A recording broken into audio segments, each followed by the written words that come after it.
Salut à toi, pensée du jour numéro 79. Aujourd'hui, je voulais utiliser deux petits cas d'étude pour parler du système respiratoire, de la fatigue des muscles du système respiratoire et aussi des effets d'un entraînement respiratoire sur la performance. Donc, on va regarder deux petits cas d'étude de clients avec qui je travaille. Allez, c'est parti. Alors, le premier ici, on voit l'écran en bas. Donc, on voit l'écran de ce qui a été fait pendant la séance. C'était après un bon échauffement, 4 séries de 1250 mètres sur le rameur, 4 minutes de repos et on a commencé à 2,12 pour terminer à 2,06. Et donc, ce qu'on voit sur le graphique en haut, tout d'abord, c'est la courbe bleue qui est la courbe de SMO2. Donc, on voit le début de l'activité ici, une désaturation importante au début de l'effort, une réponse du système cardiaque ici avec la fréquence cardiaque et ensuite on a un niveau d'oxygène qui est assez bas et qui descend progressivement sur la séance ou sur l'intervalle, pardon, donc sur les 1250 mètres de travail qui se termine ici. Ensuite, on a une resaturation en oxygène et on repart pour le prochain. Et on a ça donc les 4 fois. J'ai traduit ces différentes valeurs ici en watts, juste pour donner un petit aperçu de ce qui se passait en termes de puissance sur ces différents intervalles. Le décalage léger est dû au fait que j'ai utilisé des boîtes de même taille alors que les intervalles n'ont pas duré là le même temps exactement. Donc, s'il y a un petit décalage, c'est à cause de ça. Mais ce que je voulais illustrer ici, c'est donc, alors en bleu, pardon, je n'ai pas précisé, mais c'est le SMO2 du vaste latéral droite et en rouge foncé, on va l'appeler comme ça. Je suis sûr qu'il y a une couleur précise pour ça, mais je ne la connais pas. Donc, rouge foncé, c'est le SMO2 des intercostaux. Donc, le MOXIE était placé sur la cage thoracique entre deux côtes. Et donc, ce qu'on voit ici en rouge, c'est les muscles intercostaux. Et ce qu'on voit, c'est que sur les deux premiers intervalles, ici et ici, on a un travail qui est intéressant parce qu'il est un petit peu en dents de scie. Je n'ai pas encore pu trouver exactement pourquoi c'est le cas sur les muscles respiratoires. Il faut que je creuse encore un petit peu pour expliquer ça. Mais ce qui est intéressant, c'est de voir vraiment ces deux intervalles où la désaturation en elle-même est restée à peu près la même. La fréquence cardiaque, on voit qu'elle est quand même montée d'un cran sur ces deux intervalles, les deux derniers intervalles qui étaient plus rapides que les deux précédents. Mais surtout, ce qu'on voit, c'est une désaturation plus importante au niveau des muscles intercostaux qui représentent donc le travail respiratoire. Et donc, on voit que autant ici, on a presque une courbe qui est montante. Si on prend ici la moyenne et la moyenne ici, on a presque une légère courbe montante, donc presque une suroxygénation au niveau du système respiratoire, alors qu'on a déjà des valeurs très basses au niveau de la jambe. Ici, on a quelque chose d'à peu près plat. Le troisième, on a nettement une valeur qui descend. Et le quatrième également, on a quelque chose qui descend ici, qui vient terminer ici en bas à peu près 50% avec une saturation maximale dans les 75%, 80% si je ne me trompe pas. Et donc, ce que je voulais illustrer avec ce petit graphique ici, c'est simplement la sollicitation du système respiratoire. Donc, le système respiratoire est composé de muscles, tout comme la cuisse est composée de muscles. Les intercostaux, c'est des muscles. Le diaphragme, c'est un muscle. Et tous les autres muscles primaires et accessoires du système respiratoire, autant sur l'inspiration que l'expiration, ont besoin d'oxygène pour fonctionner et peuvent subvenir à une certaine fatigue à un moment donné. Ici, on ne voit pas des désaturations très, très importantes. On n'était pas dans des niveaux d'effort extrêmes non plus, ou en tout cas pas dans des types d'efforts qui sollicitent le système respiratoire de manière très poussée. Et mais on voit quand même une simple illustration de ce qui peut se passer quand on a un aperçu sur ce qui se passe au niveau du système respiratoire, des muscles respiratoires. Si vous avez des questions sur ce graphique, n'hésitez surtout pas à me les mettre en commentaire. Donc voilà, on va continuer avec le prochain cas d'étude. Nous voilà. Donc là, c'est un avant-après avec, encore une fois, un client avec qui je travaille. Alors attendez, on va effacer ce qui se passe en bas ici, effacer toutes les petites traces rouges. Alors, qu'est-ce qui se passe ici? Alors, deux séances à peu près 2 mois d'intervalle. Donc, la première séance était faite le 2 février, la deuxième était faite aujourd'hui. Et qu'est-ce qu'on a sur le graphique? Encore une fois, j'ai enlevé le THB juste pour mettre en avant le SMO2, donc l'oxygénation au niveau du vaste latéral, encore une fois. Ça, c'est avant, ça, c'est après. Donc, le 1, c'est avant et le 2, c'est après. Et on a également la courbe de fréquence cardiaque qui est indiquée ici, avant et après également.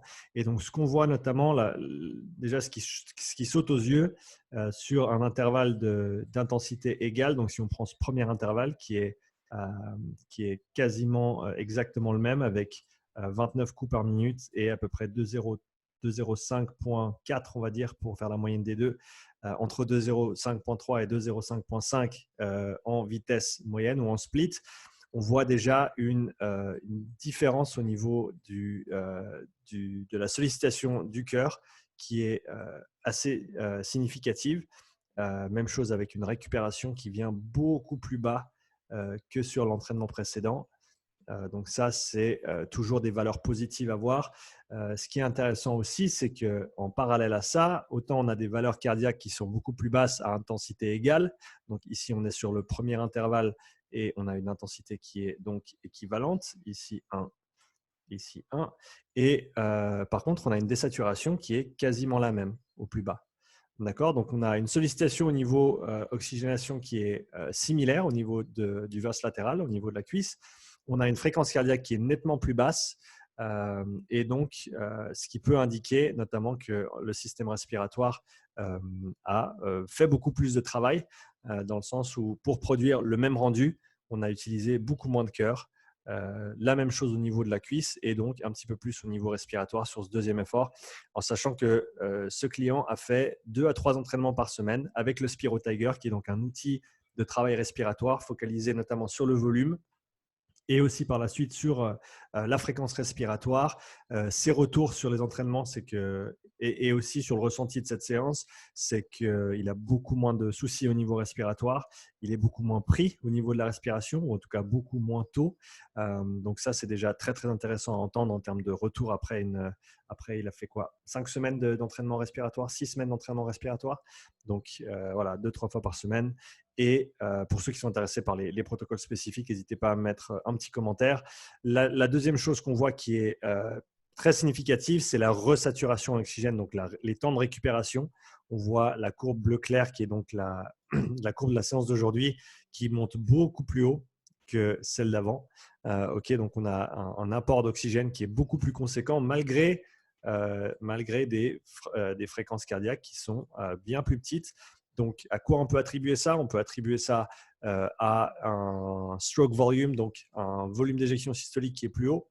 On peut attribuer ça aussi à un système respiratoire qui fait mieux son travail, qui prend un petit peu plus de la charge de travail et qui permet aux autres systèmes de se relâcher un petit peu plus et de mieux récupérer. Donc ça, c'est deux distinctions ou deux différences déjà qu'on voit qui sont importantes, la fréquence cardiaque et la récupération. Et pour terminer, on voit que ici sur ce quatrième intervalle, on a des vitesses qui sont largement différentes. On a 8 secondes de moins sur le split, presque 8 secondes, 7 secondes et demie de moins sur le split.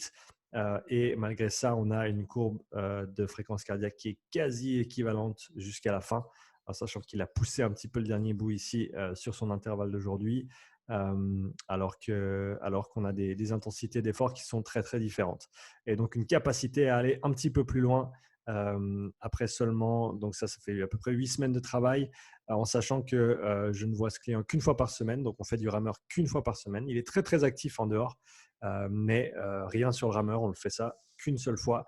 Le dernier point que je voulais ramener, et ça, à mon avis, c'est un des gros atouts de l'entraînement respiratoire. Si on regarde sa fréquence de coups ici, coups par minute, donc on voit qu'il a commencé à 29, descendu 26, 27, terminé à 24, en sachant qu'il était presque obligé de descendre à 24 dans le sens où il n'arrivait pas à maintenir une cadence plus élevée. Et on sait qu'une cadence plus élevée, autant sur le rameur, autant sur le vélo, ça va plus solliciter le système respiratoire et le système cardiaque, alors qu'une fréquence plus basse ou une cadence plus basse, ça va solliciter un petit peu plus les jambes. Et là, ce qu'on voit, c'est qu'aujourd'hui, malgré le fait qu'il ait été bien plus vite sur la fin, malgré le fait qu'il avait donc plus de fatigue, il a pu maintenir une fréquence beaucoup plus haute qu'avant. Il a même pu terminer sur un 30 coups par minute alors qu'il avait dû descendre à 24 il y a juste 2 mois de ça. Et donc beaucoup plus d'aisance à des cadences beaucoup plus élevées, ce qui lui donne simplement plus de flexibilité. Et si on parle du vélo, par exemple, d'avoir la possibilité de monter à 90-95 tours par minute, ça permet voilà, de changer un petit peu ce qu'on va solliciter en termes de système physiologique, et ça va nous permettre potentiellement voilà, d'avoir une vitesse de plus dans notre arsenal avec laquelle jouer pour pouvoir moduler l'intensité et la fatigue et les différents efforts qu'on fournit. Donc voilà, c'est tout pour ces 2 petits cas d'études. J'espère avoir été assez clair dans mes propos. L'idée, c'était vraiment de mettre en avant donc la nature du système respiratoire, qui n'est autre que des muscles qu'on connaît tous et qu'on sait travailler, et qu'ensuite, avec un entraînement respiratoire spécifique, on pouvait avoir des améliorations au niveau de l'entraînement qui étaient conséquentes, avec un investissement de temps et d'effort qui était assez petit comparé à tous les autres entraînements qu'on aurait pu rajouter. L'entraînement respiratoire, autant c'est pas facile quand on sait le faire bien, et quand on le fait bien, c'est pas facile, ça demande de l'effort, mais c'est pas le même genre d'effort que d'aller se mettre au fond d'un trou avec une séance d'intensité de 30 minutes ou plus. Donc je pense que c'est un outil qui est pratique, qui est bon à avoir dans sa trousse, qu'il faut savoir utiliser au bon moment et avec les bonnes contraintes, bien sûr, mais qui peut apporter une dimension supplémentaire à l'entraînement d'un athlète, qui est importante de considérer. Donc voilà, c'était tout pour cette petite pensée du jour et ces petits cas d'études. Si vous avez des questions précises, n'hésitez pas à me les mettre en commentaire, et à demain, j'espère, pour la prochaine pensée du jour. Allez, ciao.